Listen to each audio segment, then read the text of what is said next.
Hello and welcome to the Handicapable Black Woman Throne Room. My view of humanity is a whole new tea. It's like I've been working on quite a few ideas and projects lately. It's like I've been working on quite a few ideas because I think it's really funny how these red pill men try to label women as, oh, you're just going to be alone and have cats or whatever. You know, well, one, I'm gonna be probably with dogs in an aquarium and stuff like that. But having dogs is sometimes better than having a guy who acts like a dog, a guy who will use you, cheat on you, and then turn it around and blame you, even though it's not your fault, or even though you're doing everything. Well, like you're not perfect, but you're doing at least majority of everything right, even though yes, like let's just say I'm going to be doing a lot more of stories about why did I break up with Mr. or Mr. No Heart, but also I'm going to do one on why I broke, because with Mr. Lockakey, I never wanted to date him in the first place. He's the one he blackmailed me to date him, but then I ended up with oh, there's a lot of mental health with that one. But yeah, I'm going to be doing a lot of stories, a lot of tales with that one too. But even with Mr. No Heart, this man, he only regretted how he treated me once I left him. And I know I've been listening to a lot of counseling or dating and marriage counselors, divorce counselors on YouTube lately for my novels and everything. It's like different characters are going through different things in their lives dating wise. So like while I write, sometimes I listen so that I could take notes of, okay, maybe this fits this character, maybe I can add this to that character, and dating wise or marriage wise, maybe I can do A, B, and C, whatever. But when it comes to some of the things that I've been hearing, I'm going to be doing an episode on that 50-50 relationship, because it's really funny because my ex, he didn't want to go 50-50.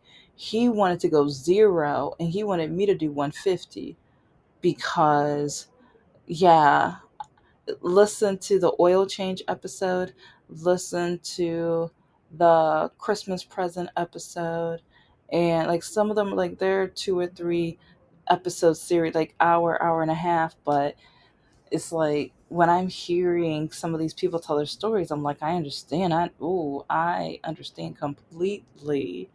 And but I mean, yeah, it's gonna be another episode, but I just feel like getting you guys ready because I'm going to be I have a lot of screenshots from Reddit. I am going to get back on those, but it's like politics and then dating nightmares, and this episode is a medical nightmare episode.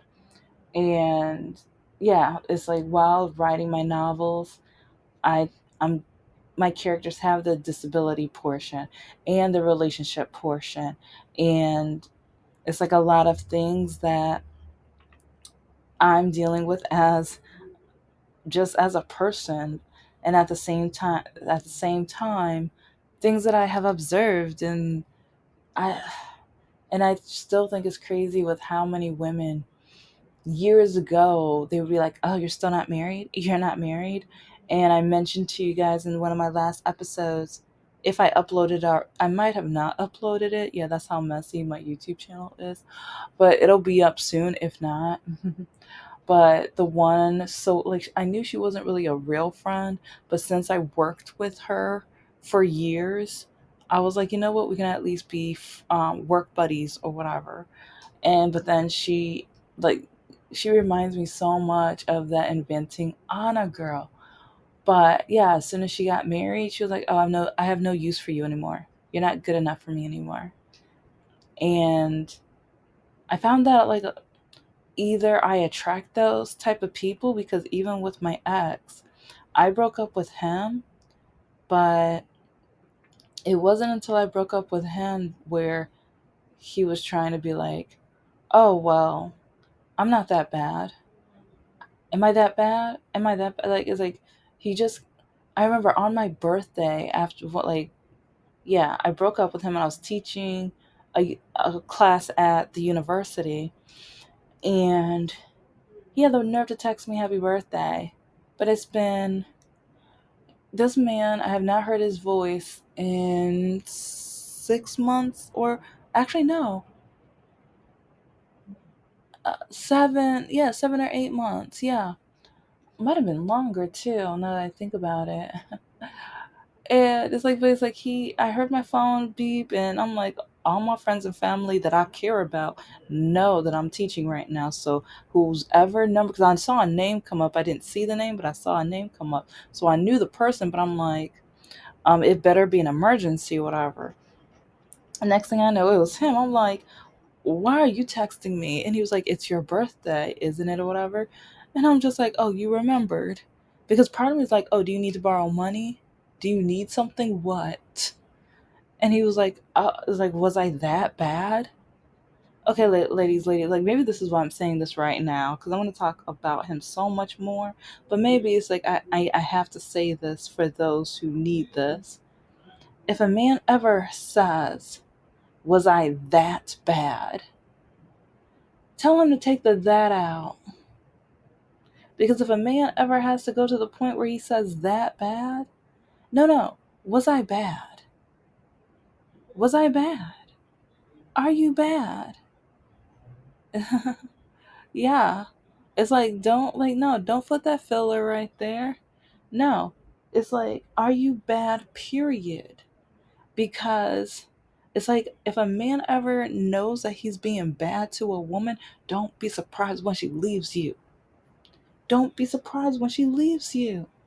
So, okay, I'm going to do a whole episode on this, and the 50-50, and the Reddit stories, and a lot more medical nightmares, because, yeah, I'm collecting, like, I'm trying to, like, go down memory lane, and I'm getting my medical records and stuff, because I'm in pursuit to sue these people. But, yeah, okay, here's the story of the day. Oh, yeah, get a snack, get a snack, get something to sip on or whatever, because I get petty, and it's either ice cold or steaming hot, whichever way you want to go. But either way, it's going to be sweet, sweet karma coming back to these doctors.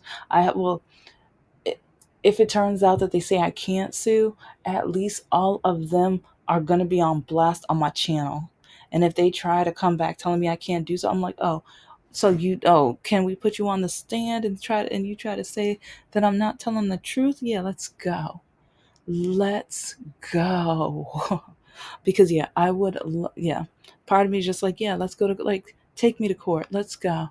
You could put me on that stand. Put me on a lie detector. I don't care. I don't care. It's like, I got nothing. Like, I have an older sister, and it's like, I have family. I have at least, but my older sister, she witnessed so much of it. She was my defender, my protector sometimes, with all of the stuff that I had to go through because of the doctors. Okay, but here we go. Here we go. Because oddly enough, it's like hearing about some of the stuff with health insurance and all these things, and I know in my state, I heard some things about medical things changing with the medical treatment and stuff like that. And I'm just like, huh, okay, that's kind of interesting.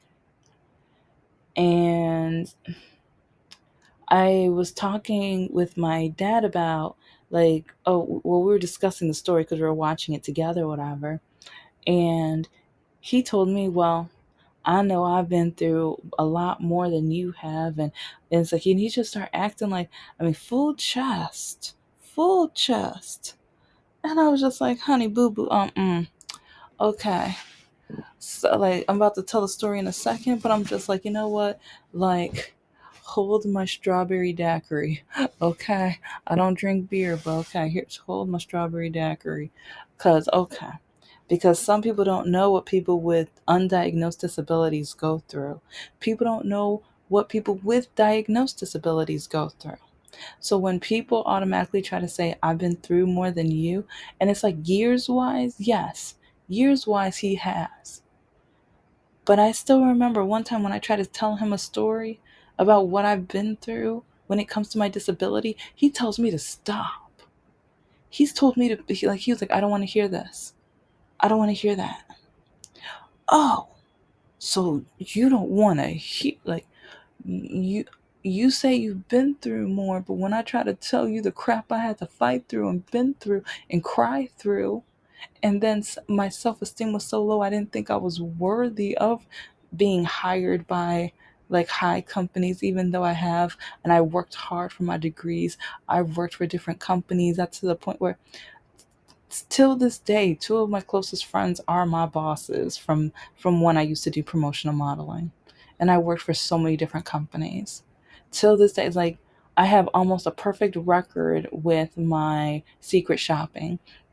I think I told you guys, yeah, I told you guys part, at least majority of the story, when I did an alcohol promo and I got there, but I think it was like the bar manager or whatever, he was following me around, and I was at first I was saying, the tidbits or the facts about the drink and how maybe they can try it or whatever, and he told me to stop. He told me to stop. I mean, I told the whole story before, but it's like next thing I know, he refused to sign my paperwork at the end of the promo, and because he tricked me, because at the end of the promo he told me I had to go in the back room with him because he wanted to have a little fun, and I refused. And so then he didn't sign my paperwork. So then when I went to the company, then they said, well, you didn't say the facts to all the customers. And I'm like, yeah, because he told me not to. Well, why would they tell you not to? So then they didn't believe me. So then I didn't get paid for a promo I should have gotten paid for. And then they try to quiz me, but then it's like this is like a month later. I've worked other promos, and yeah, I was finishing up my second master's. I don't know if it was, I think it was accounting or economics. So part of me was just like, you're trying to, like, okay, now you're trying to quiz me on something from months ago. I only knew a little, but they're like, see, well, we're not going to pay you then. That's the only secret shop I did, like, but there's been so many times where the the companies not only come back to shake my hand, or they're just like, oh my gosh, you did such an impressive job, because on top of the website I know of added features and extra things for different demographics. I studied, like, yeah, it's like, yeah, I've already said a lot of this stuff, so go back and check it out. But it's like that's going to lead on to the main attraction, because I was doing a promo for Instant Ink, and it was a long-term promo too, because I applied for the promo and I got like, I think it was like two or three interviews. Yeah, I think it was two or three. But either way, I got hired for the area division, everything like that or whatever. And for the county, like, they gave me a main store, but once in a while they could switch you around, especially if people leave or quit or have other promos to work and things like that. So there were certain ones where I went to all the time or on a daily basis. But at the beginning, it's like with the training and everything, they had a shoe requirement. And remember, I have a walking disability, but it was undiagnosed because for years, doctors said the pain was in my head. I'm making it up and I just want attention. And then my mother agreed, and she said, no one's ever going to want you, love you, or marry you. No one's going to ever hire you like that. It's like, how can you be so stubborn to not walk right? Yeah. Went through that all my life and so much more, which listen to the other episodes. But anyway, so in the manual, they have the shoe descriptions and stuff. But with my walking was getting worse and everything, and I walked better in thick heels and stuff. So I went to, like, during the training, whatever, I remember going up to one of the trainers, and I'm talking to her and I'm showing her my shoes and everything like that. And she was like, oh, she was like, that's not a problem. She was like, they're black, they look nice. She was like, you're fine. And so I remember taking a deep breath, and I'm like, okay, do we need to talk to my area, like the person in charge in the area, or whatever? And she was like, no, you're fine. She was, and so I'm like, okay, good, cool. And so anyway, I start like the position. It was a But I think week 2 or 3, I remember I'm at my station and everything. I think I just finished talking to a customer, and I remember like the little kid was so excited because it's like we were like, I love Disney anyways, but it's like with the coloring sheets, I was like, who's your favorite Disney character? And they were going back and forth and then talking about some of the music and stuff. So I was like, I remember like they were walking away while the manager was coming up, and she was like, oh my gosh, look, look, look. I think she ended up with a Aladdin coloring page. We're like, look, look, I got the genie, or I got the like, and it's like he was like, oh wow, cool. And so he was like, he was like, so you're doing the job well, whatever. But I think he talked to the manager or something like that. But he was like, what's up with your shoes? And I'm just like, okay. This conversation like flipped really quickly. And I'm like, what are you talking about? And he was like, that's not the status, or that's not what you're allowed to wear on the job. And I'm like, during training, I went to the trainers and I showed them my shoes and I told them my situation with my walking. And she said it wasn't a problem because they're black and they're like, since they're heels and they're covered and they look professional. And he was like, no, that's not. He's like, that's not going to fit. And he was like, well, we're going to have to figure something out. And before I could even say anything, he walks off. It's like he doesn't even say bye, have a good day, whatever. He just walks off. And so I'm like, okay, so I guess I'm going to have to go through my closet and try to see if I can find anything that's not going to put my legs in pain. And I I remember going home, and it's like I just remember kind of like my heart is kind of beating fast. And I remember in the parking lot, I started having a panic attack because I'm like, I really need this job because that job was helping me to, it's like at least make small payments on my student loans, help pay my health insurance. And I was trying to save up money and just, yeah, a long list of whatever. But you guys know about financial life or whatever. So but anyways, the next week, it's like I think I'm in the parking lot or something, and he runs up to me. It's like he comes from behind, so he startles me because I'm like, am I getting mugged? What's going on? And he was like, if you don't come with the proper shoes the next day, it's like don't bother coming back. And it's like, well, the other day when I did go through my closet, I found one pair of black shoes that would have met the requirements. But those shoes hurt so badly. Like they would hurt my knees so badly and my feet would get so sore.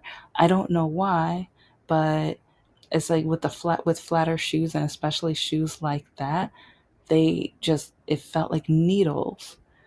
And it's like money wise, I didn't have the extra money to go and get new black shoes that would have fit. Or they might have had maybe black or brown. I forgot what color they allowed, but I think it was majority black, but it might have been brown too. So anyway, I am just like, I just remember getting into the car, this time crying, bawling, because he didn't understand. Because, oh yeah, because when this time before, I was just like, you don't understand the pain I'm in. You don't understand. Like, I am literally in pain. And he was just like, well, you need to get a doctor's note because it's like, if not, don't bother coming back. And he was like, I'm going to start calling some backups for you. And I'm just like, if you don't even understand what I'm going through. And he did not care. He did not care. And so he was just like, get a doctor's note.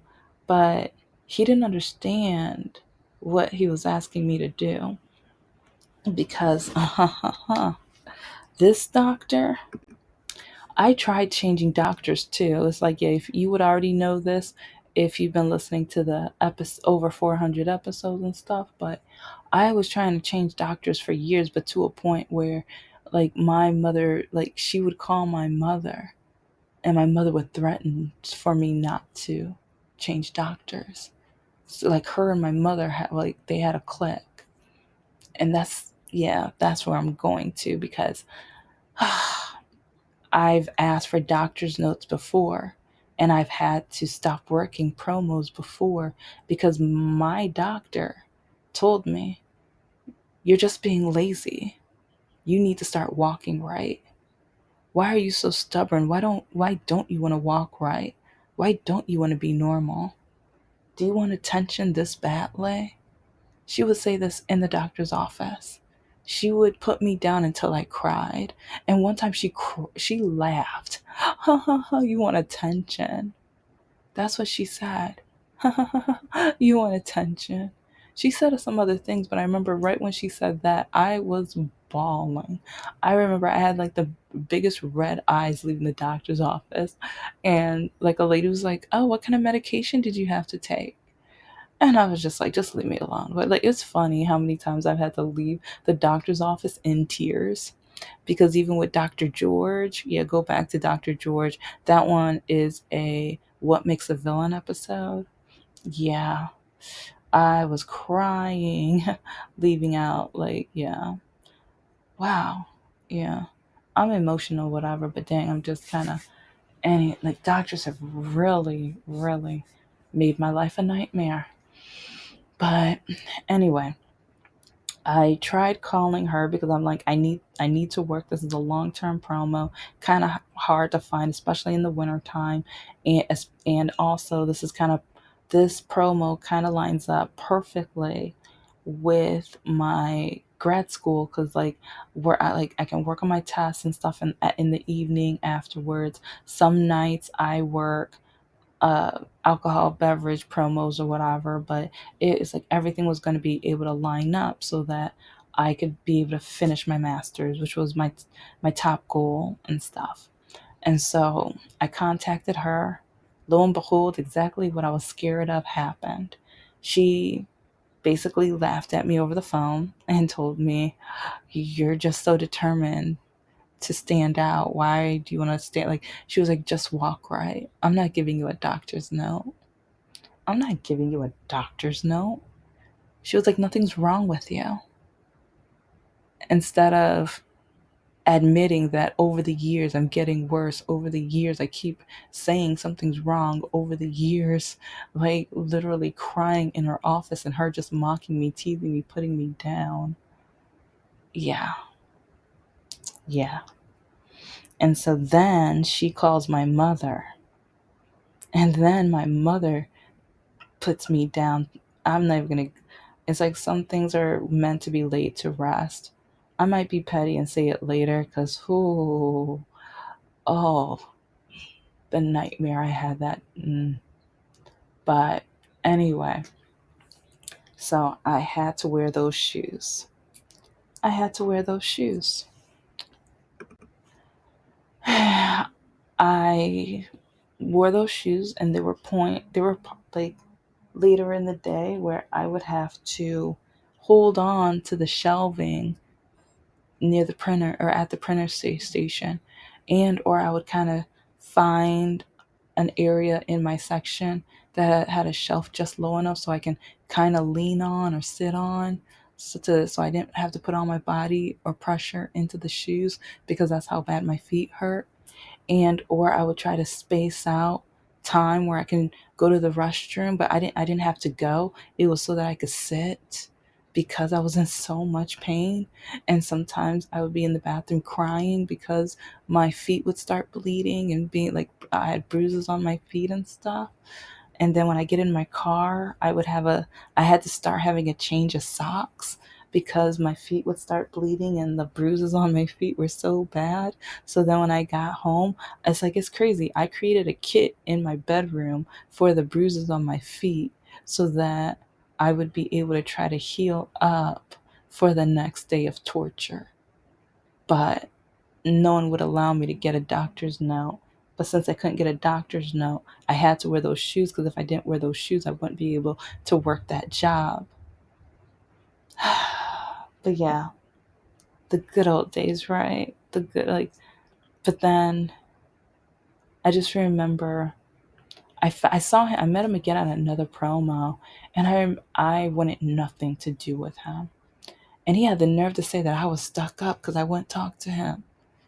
He had the nerve to say that I was stuck up because I would not talk to him. Mm. And I just remember even at the end of the promo, I gave up. I cut like, because I remember they were hiring for another promo and for the same company and everything, but for a different product or whatever. And since he was my boss and I had good numbers and things like that, I was like, oh, well, I think I'm going to be applying for this one position. It was a very nice leadership position. And it was the kind of position that I thought would help me finally be able to get into marketing and advertising companies, especially with my degrees. Because before, a lot of the companies said, I was overqualified, or why was I applying, or they don't have an elevator, why don't I get my legs fixed, and et cetera, whatever. But it's like, since I was now finishing my education and I had a lot more experience and things like that, it's like I was trying to shorten the list of excuses so that they would finally take me seriously.